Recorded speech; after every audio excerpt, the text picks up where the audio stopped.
No, Lichvot Shabbat Kodesh. Okay, I believe that we are live in iTorah. Good morning, buenos días, señoras. Shabbat Tov a todas. Hoy, 16 días del mes de Heshvan, 31 de octubre del año 2023. Hoy vamos a estudiar el capítulo súper famoso 121 del libro de Tehilim, Shir Lama'alot Esa Enai Eleharim. Obviamente continuamos orando y rezando por el bienestar del pueblo de Israel, donde sean que estén, y que Be'ezrat Hashem, que haya paz y tranquilidad en Israel, con los Hatufim, con los Hayalim, y por la pacificación total del mundo, que como ya sabemos estamos en momentos caóticos y difíciles para el pueblo de Israel y para el mundo en general por toda esta situación, y tenemos nuestra esperanza que todo esto lo que está pasando frente a nosotros hoy es Akadosh Baruj Hu preparando al mundo para la meta final, que es la llegada del Mashiach, Mimera Beyamenu, amén. Ok, comenzamos hoy capítulo 121. No prometo que acabemos hoy, pero por lo menos podemos empezar a entender un poquito de qué se trata. Vamos a leer primero la versión hebreo-español con la traducción del Tehilim de ArtScroll, página 356 en el libro con traducción interlinear. Shir Lama'alot. La introducción dice: una declaración de fe y una plegaria para que Dios nos brinde constantemente su protección. Shir Lama'alot, un canto para las ascensiones. Esa Enai Eleharim, alzo mis ojos hacia las montañas. Me'ain yabo Ezri, ¿de dónde vendrá mi ayuda? Ezri me'im Hashem, mi ayuda es de Hashem, creador, Shamay, Oseh Shamayim va'ares, el creador del cielo y de la tierra. Aliten la motragleja, alianum shomereja, no permitirá que tropiece tu pie y no dormitará tu guardián. Hinelo yanum beloishan, shomer Israel. He aquí que ni dormita ni duerme el guardián del pueblo de Israel. Ok, por en cuanto estamos bien, vamos a ver si conseguimos acabar hoy 4 pesukim con las explicaciones profundas del famoso Me'am Loez. Él dice así, dice en la introducción a este versículo, que cuando una persona levanta sus ojos hacia las montañas, como dice el libro en español, Me'ain yabo Ezri, ¿de dónde vendrá mi ayuda? Dice que esta es una reacción normal, que una persona que está experimentando un momento de dificultad, un momento de peligro, levanta sus ojos hacia el Todopoderoso, pidiéndole a Hashem que lo ayude. Ahora, hay un concepto que aquí explica el Me'am Loez, que si nos fijamos en el versículo anterior, que es el 120, el versículo dice Shir HaMa'alot, un canto de las ascensiones. El capítulo 122 dice lo mismo, Shir HaMa'alot. El otro capítulo que le sigue, Shir HaMa'alot, Shir HaMa'alot, Shir HaMa'alot, Shir HaMa'alot, Shir HaMa'alot, Shir HaMa'alot, Shir HaMa'alot, Shir HaMa'alot, Shir HaMa'alot, Shir HaMa'alot, Shir HaMa'alot, Shir HaMa'alot. Yani tenemos 15 capítulos, creo, 14 dicen Shir HaMa'alot, uno dice Shir La Ma'alot. ¿Por qué? ¿Qué diferencia hay? HaMa'alot, La Ma'alot. Nada que ver con singular o plural, pero dice así. Si se fijan, dice el Me'am Loez, aquí lo tengo enfrente, dice así, que en verdad estos ma'alot, ¿qué eran?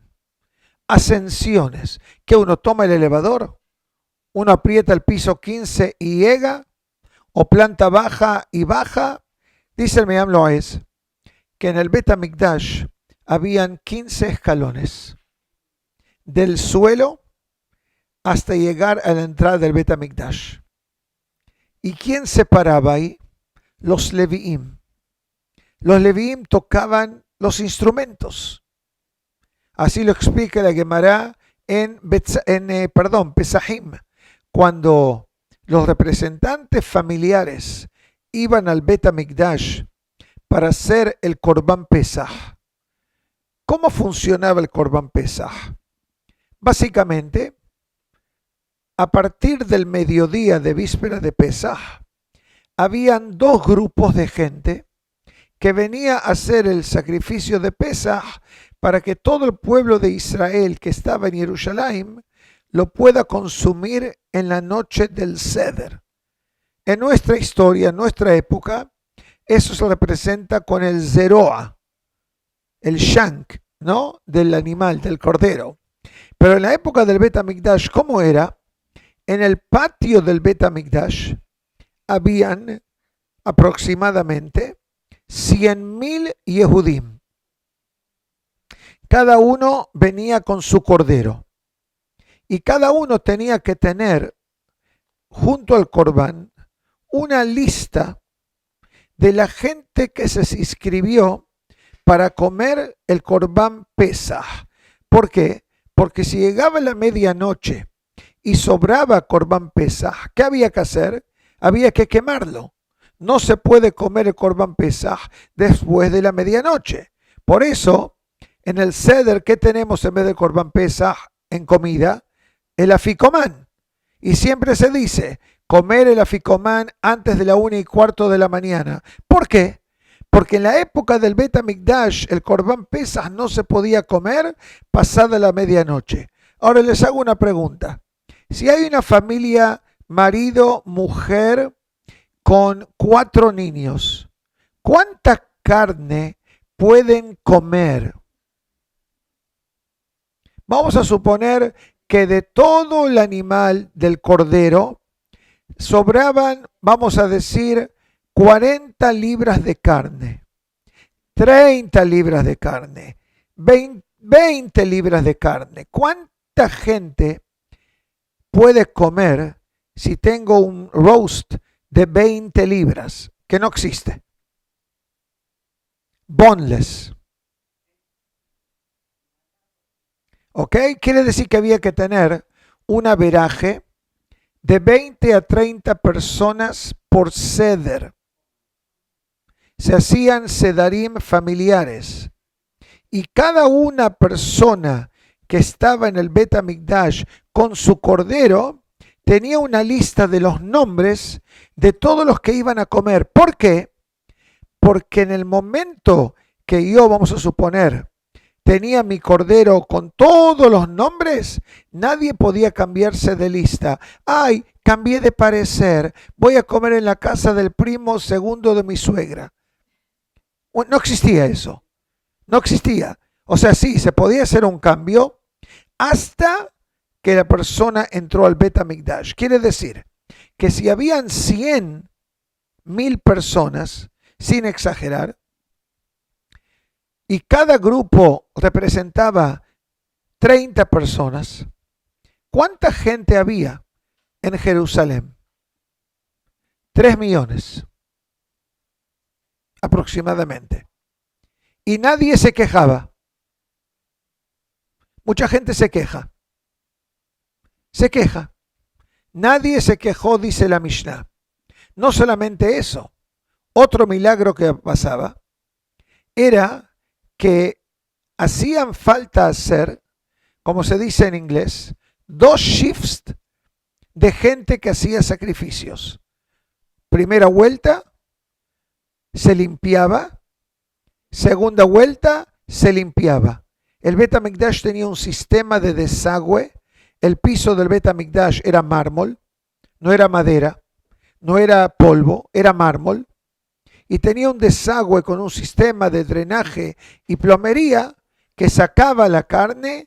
Imagínense cuánta sangre hay si se degollan 100.000 animales.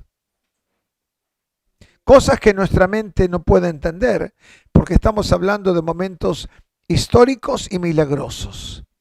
¿Qué hacían los Kohanim o los Leviim mientras que la gente estaba haciendo sus korbanot? Tocar música. Tocaban los instrumentos, el Hallel. ¿Cuántas veces lo tocaban el Hallel con música? Dice, 2 ciclos completos del Hallel, más una parte de la tercera vez de decir el Hallel.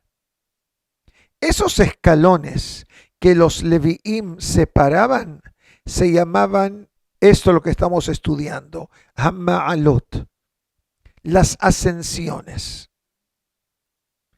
Ahora, ¿por qué específicamente este que dice así? Dice muy simple. Dice que este era el lugar más elevado para todo el pueblo de Israel. ¿Por qué?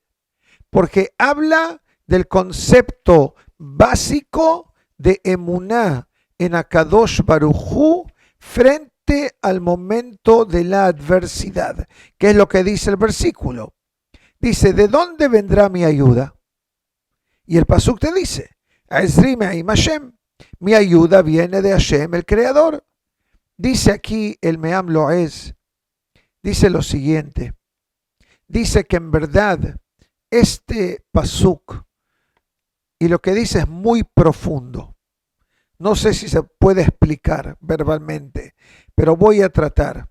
Y dice así, dice que estos escalones no solamente representan lo que era en el Bet HaMikdash, subir de la planta baja a la puerta principal del Bet HaMikdash, sino que este pasuk también habla de niveles espirituales de los tzaddikim. ¿Cuánta inversión hay que hacer en la vida espiritual para que la persona se eleve a donde puede llegar? Que sabemos que en inglés se dice, the sky is the limit. El cielo es el límite. ¿Qué quiere decir? Uno, en judaísmo, en el momento que uno dice, yo hago mejor que otros, yo hago mejores que mis padres, yo hago mejor que mucha gente que yo conozco, ¿quién dice así? Eliezer hará. Para autolimitar a la persona en su crecimiento espiritual. Por eso dice el Talmud, Ma'alim Bakodesh Be'enan Moridim. El Talmud trae una discusión en el encendido de las velas de Hanukkah. ¿Cuál es el verdadero orden de la Hanukkah? Shammai dice 8 velas la primera noche, 7 velas la segunda, 6 la tercera, 8, 7, 6, 5, 4, 3, 2, 1. Así dice Shammai. Y tiene validez lo que él dice. Dice, el primer día de Hanukkah no fue un milagro. Había suficiente aceite para un día. El segundo también había. Entonces, ¿cuál fue el verdadero milagro de Hanukkah? Dice Shammai. El 8º día. Entonces, si es el 8º día el motivo del milagro, tengo que empezar con el milagro número 8. Que en parte Shammai tiene razón. Pero Hillel dice, no. A niveles de espiritualidad, Ma'alin Bakodesh, se sube. No como NASA. Por ejemplo, si sale un cohete espacial, ¿cómo cuentan? 10, 9, 8, 0. En Torah, dice la Gemara, no es así. Hay que empezar de abajo y hay que empezar a subir. Como explican uno de los comentaristas, ¿de dónde salen las montañas? ¿De dónde salen las montañas? ¿Se preguntaron de dónde salen las montañas? Les voy a contestar en menos de un minuto. Antes de contestar, les voy a explicar. En Israel, la semana pasada, hubo un cambio en la tefilá, ¿no? De Barejenu a Bareja Alenu, para los sefaradim. Los ashkenazim, todo el año, dicen Bareja Alenu, con un pequeño cambio. Beten Berajá, Beten Talu Matar Librajá. Uno es bendición global y en el invierno se dice Tal Umatar, rocío y lluvia. Quiere decir el verano que es seco y el invierno y el otoño que es más mojado. Pero afuera de Israel, ese cambio mundial solamente pasa después del 5 de diciembre. Quiere decir que el 4 de diciembre a la noche, en Arvit se hace el cambio en el mundo fuera de Israel de Barejenu a Bareja Alenu. Y la pregunta es ¿por qué? ¿Por qué en Israel se lo dijo ya a partir del 7 de Heshvan y fuera de Israel se espera varias semanas más? Contesta la Gemara y la Mishnah. Dice que primero hay que entender dos cosas que pasa en Jerusalén. Primero, el pasuk dice,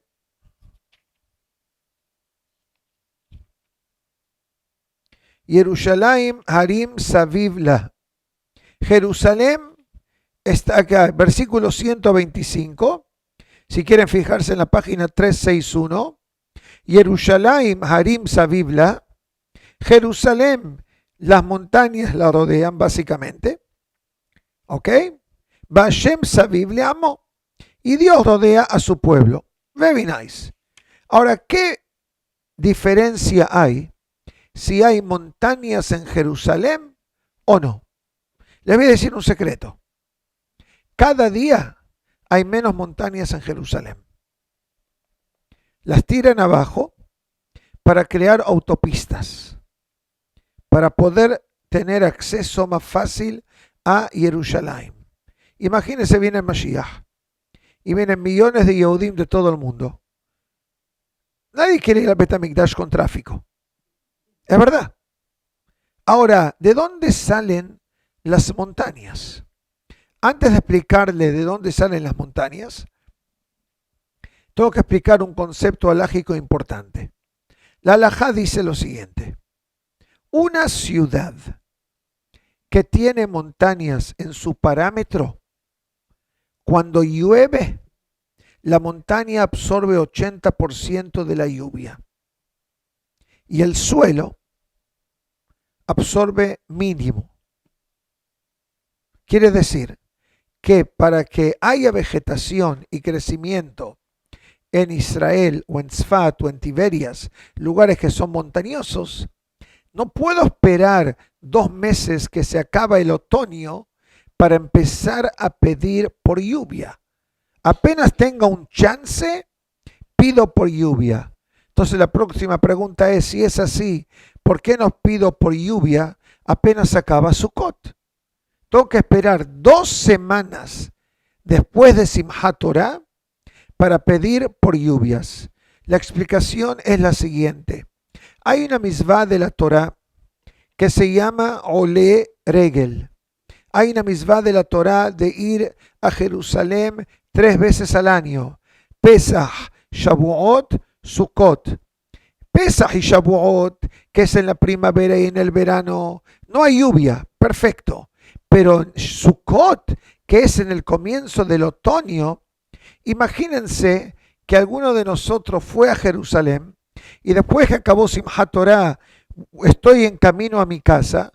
Imagínense que hace 2000 años no había autopista 1 o la autopista 6 como hay hoy en Israel. ¿Qué había? Nada. Uno iba en camello, en caballo, en asno, caminando. Entonces imagínense que uno está caminando del límite de Jerusalén a Bet Shemesh, un ejemplo, y de repente empieza a llover a cántaros.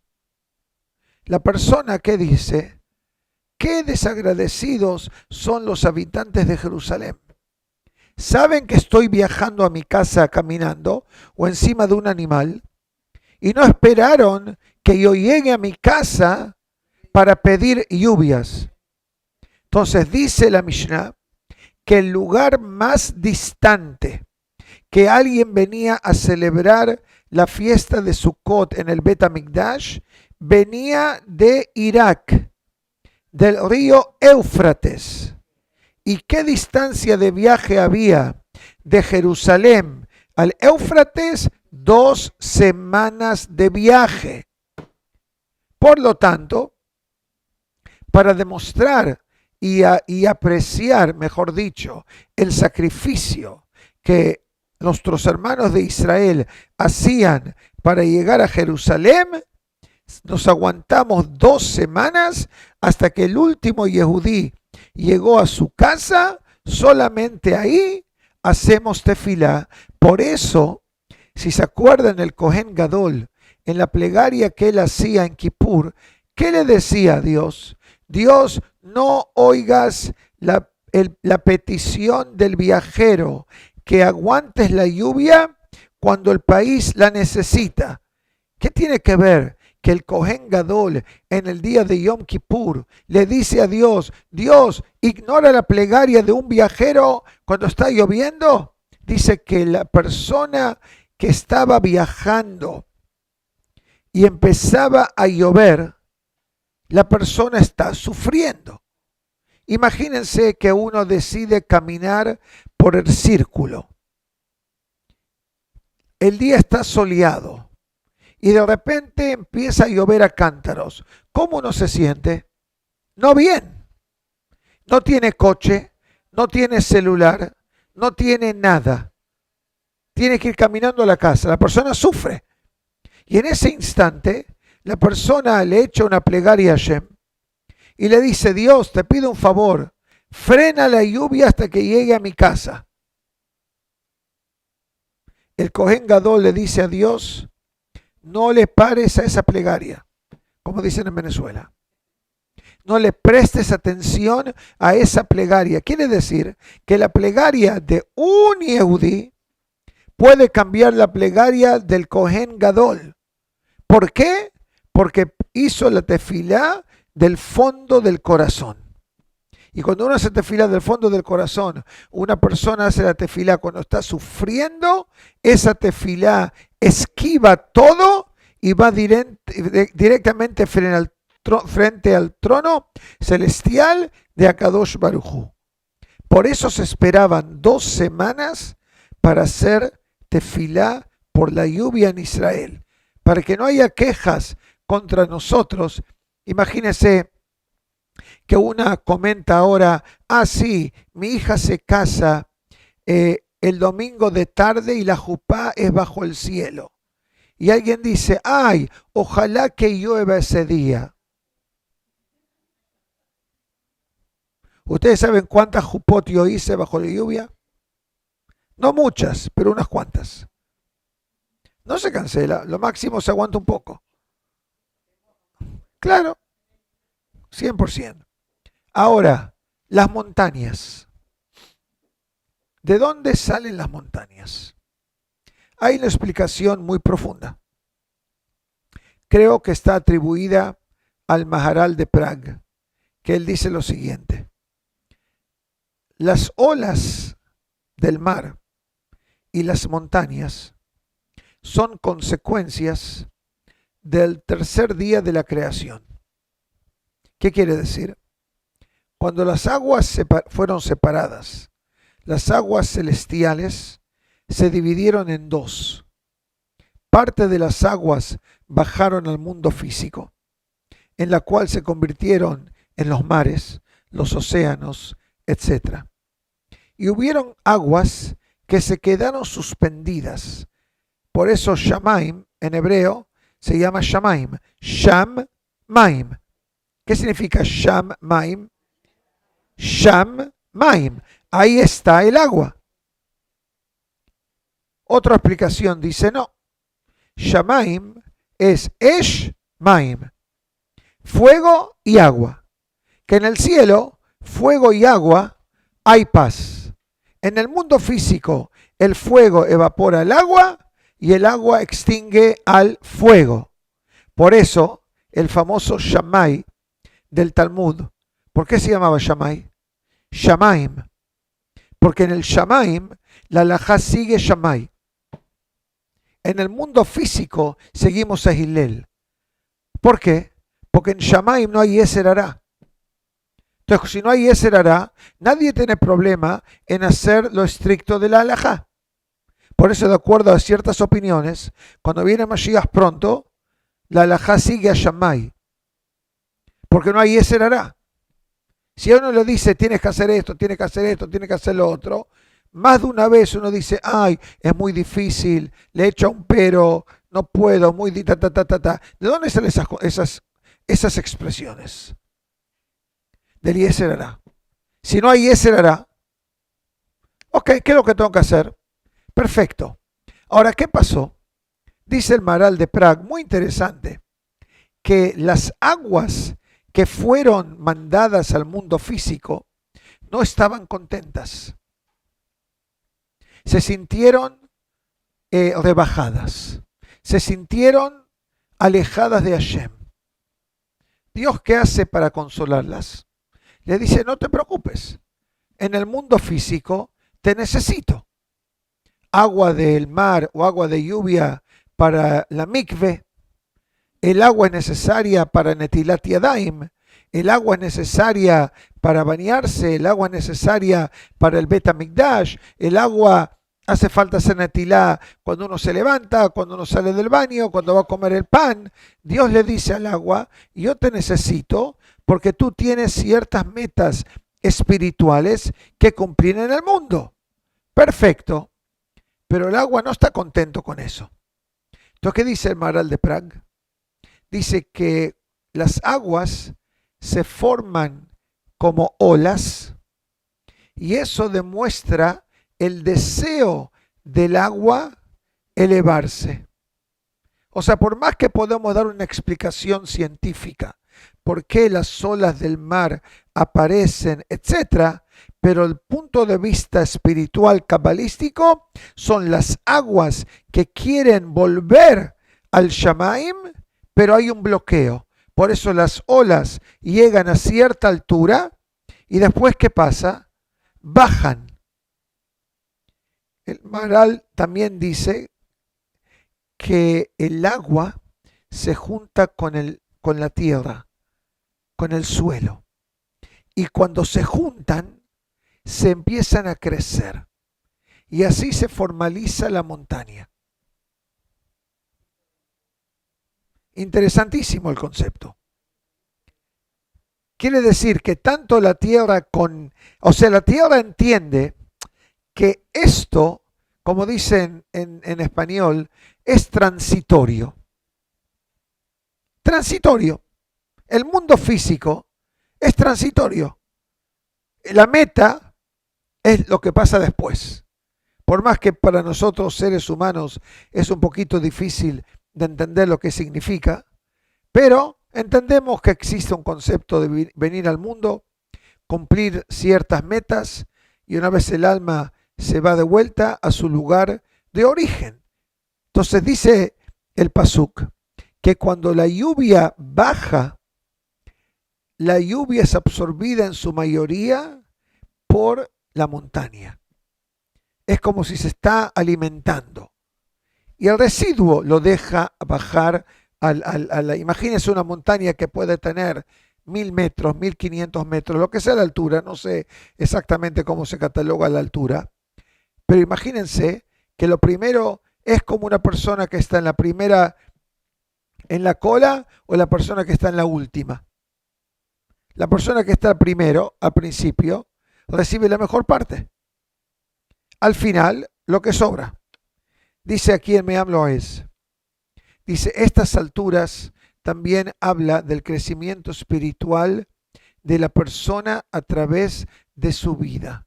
Y dice aquí un comentario adicional, que aquí dice la fuente, que es muy, pero muy interesante, es footnote número 7, dice así.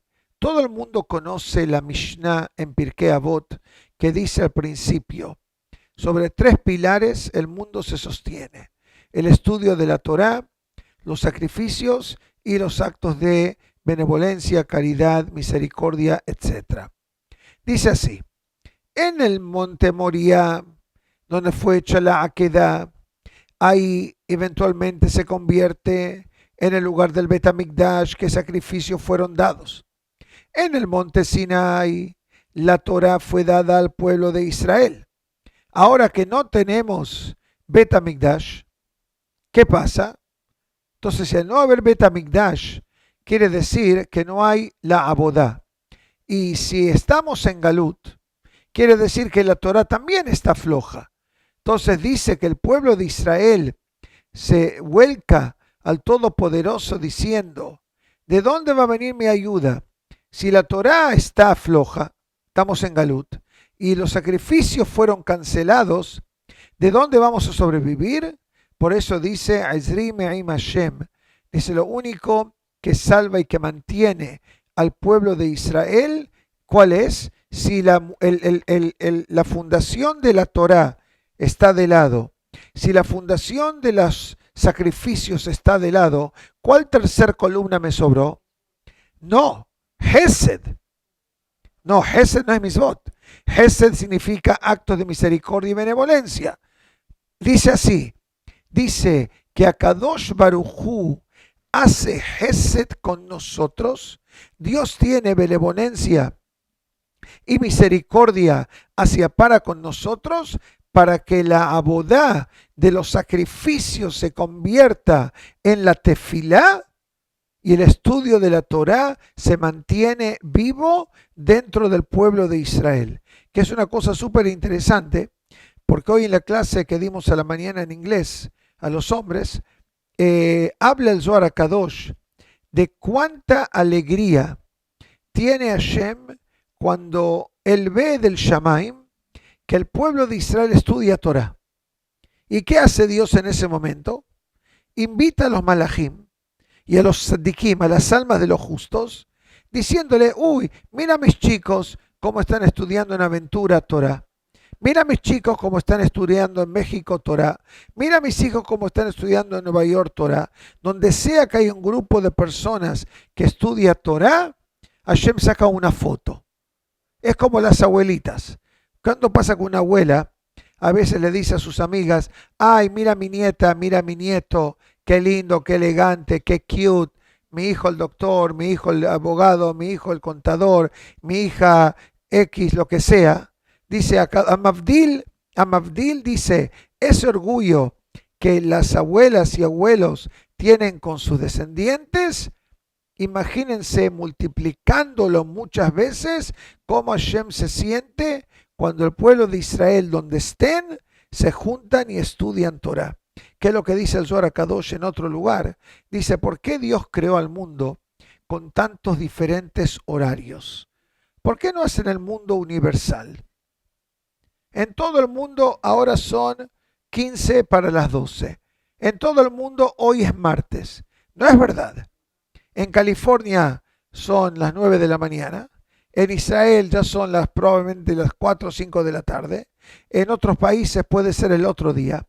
El Zohar HaKadosh dice, muy simple, para que a través del mundo siempre haya un flujo de Torah, de Misvot y de Tefilá. ¿Qué quiere decir? El Zohar dice, imagínense que si el mundo sería horario universal, sí, van a haber muchas horas en el día que hay Tefilá, que hay estudio, que hay Sedaká, que hay Hesed, que hay Misvot. Pero ¿qué pasa? Si todo el mundo se va a dormir de medianoche a 7 de la mañana, un ejemplo, quiere decir que van a haber horas del día que no va a haber ningún tipo de acción.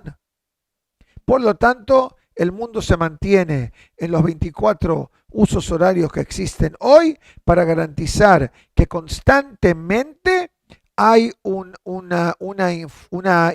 flujo o una influencia de Torah, Misvot y Ma'asim Tovim. Otra explicación dice, Esa enay eleharim me'ain ze Melech HaMashiach. Dice que cuando la persona llega a un nivel, es muy profundo, pero es apropiado. Volvamos al versículo número 1.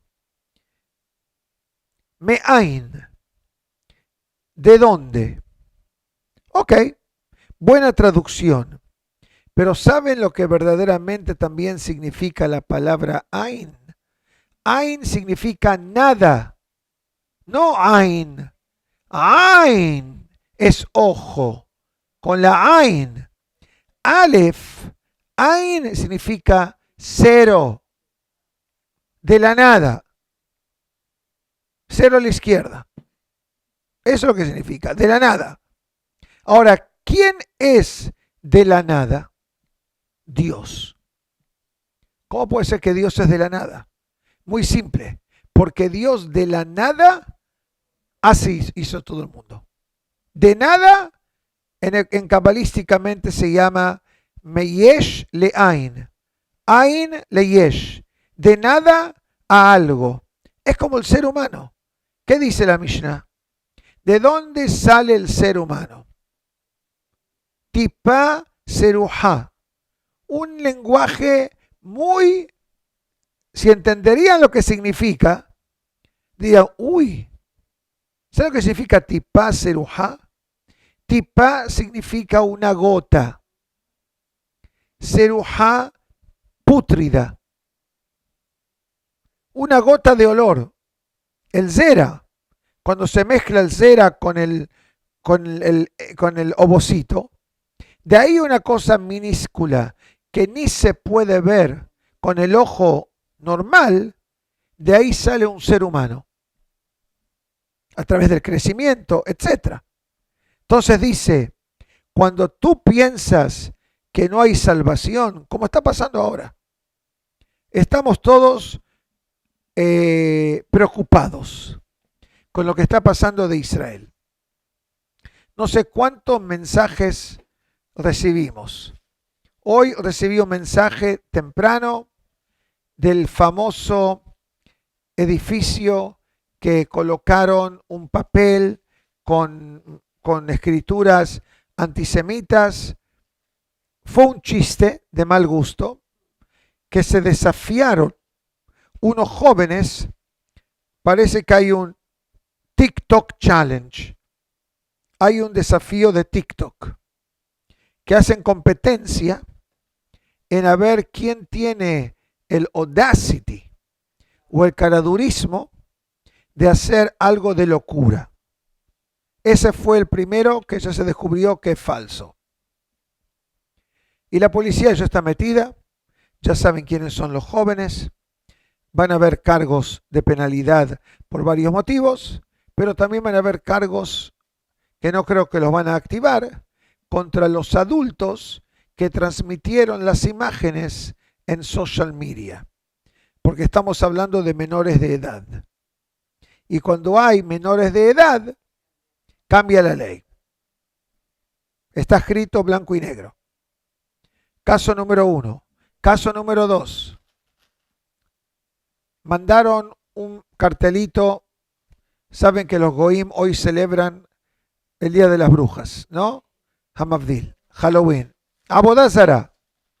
Hay que saber que eso es un evento basado en idolatría y actos paganos. Y mandaron un cartel por todo Estados Unidos. No abran la puerta, descubierto, falso. Alguien que está tratando de crear miedo en la gente. Y no minimizamos el miedo. Hoy viene una persona aquí, preguntó la siguiente pregunta. ¿Puedo andar en la calle con kipá o me la tengo que quitar? Tristemente, a ese nivel estamos. Yo le dije, yo no me la quito.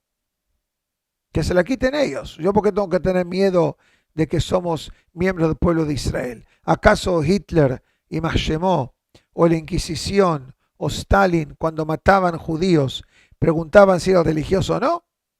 No. Yehudí.